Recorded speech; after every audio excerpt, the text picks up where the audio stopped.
Hello guys, my name is Akash Shah and I have secured an all India rank of 327 in GATE Biotechnology 2024.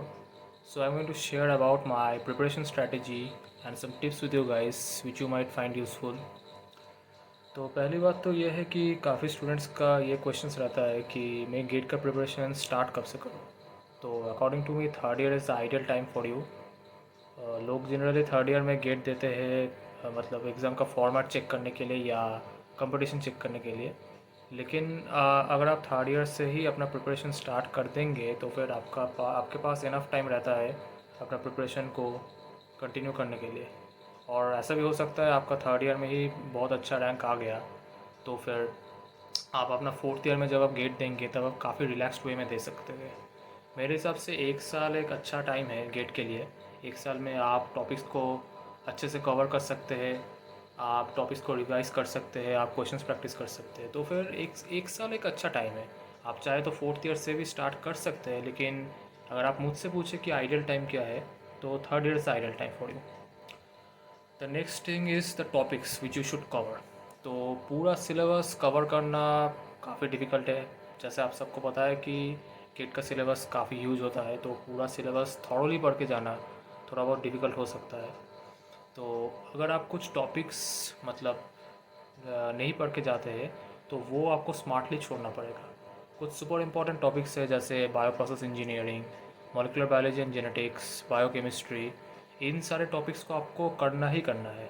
इन सारे topics को छोड़ने के कभी सोचना भी मत, क्योंकि इन सारे टॉपिक्स से अच्छा खासा क्वेश्चंस आता है. Specially bio process engineering. Bio process engineering अगर आप देखोगे तो काफ़ी क्वेश्चंस आते हैं बायो प्रोसेस इंजीनियरिंग से. तो ये सुपर इम्पोर्टेंट टॉपिक्स तो हमेशा करके ही जाना है. और एक चीज़ है कि इनिटी और इंजीनियरिंग मैथमेटिक्स. तो इंजीनियरिंग मैथमेटिक्स आपको करके जाना ही है, क्योंकि इंजीनियरिंग मैथमेटिक्स से ऑलमोस्ट 14 to 15 मार्क्स आता है. और क्वेश्चंस मोर और लेस सिंपल रहता है. अगर आपका ट्वेल्थ में मैथ्स है, आपने बीटेक किया है, तो ऑब्वियसली आपका यूजी लेवल में भी मैथ्स होगा. तो वो सारे क्वेश्चंस आप कर सकेंगे. मतलब ऐसा कुछ डिफ़िकल्ट नहीं पूछता है, मोर और लेस फार्मूला बेस्ड क्वेश्चन ही पूछते हैं. तो फिर ये इंपॉर्टेंट टॉपिक्स जो होते हैं उन्हें आपको करके ही जाना है. कुछ अगर छोड़ सकते हैं तो आप वो कैलकुलेटेड वे में छोड़ सकेंगे. जैसे मेरे टाइम मैंने बायो इन्फॉर्मेटिक्स को छोड़ा था, क्योंकि मैंने देखा था कि बायो इन्फॉर्मेटिक्स से एज सच ज़्यादा कुछ मार्क्स आते नहीं थे, और बायो इन्फॉर्मेटिक्स सब्जेक्ट मुझे उतना पसंद नहीं आता था. तो इसलिए मैंने बायो इन्फॉर्मेटिक्स को छोड़ दिया था. तो ऐसे आप कैलकुलेटेड वे में कुछ टॉपिक्स को छोड़ सकते हैं, लेकिन जो इंपॉर्टेंट टॉपिक्स है वो आपको करके ही जाना है. स्पेशली सिर्फ इंजीनियरिंग मैथ्स का नहीं, जो बायो प्रोसेस का न्यूमेरिकल्स आता है एन सेक्शंस में, या और भी जो एन टाइप के क्वेश्चंस आते हैं, वो मोर और लेस फार्मूला बेस्ड होते हैं. उसमें आपका बहुत ज़्यादा दिमाग लगाने की कोई ज़रूरत नहीं होती है. मोर और लेस फार्मूला बेस्ड अप्रोच ही होता है. तो इन सारे टॉपिक्स को आपको करके ही जाना है. The next thing is resource. तो मैंने जो बुक फॉलो की थी वो था अरिहंत पब्लिकेशंस का गेट ट्यूटर. काफ़ी अच्छा बुक है. उसमें आपका सारे टॉपिक्स थॉरोली कवर्ड है.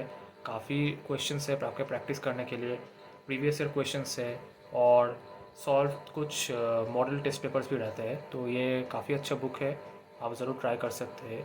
और इसके अलावा भी गेट फोरम का वीडियोस और उनका स्टडी मटेरियल ने भी मुझे काफ़ी हेल्प किया था मेरे प्रिपरेशन जर्नी के लिए.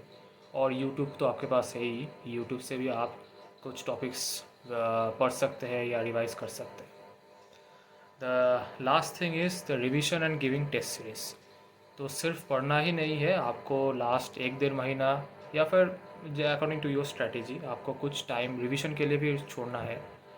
रिविजन इज़ वेरी इंपॉर्टेंट, क्योंकि आप सभी को पता है गेट का सिलेबस ह्यूज होता है.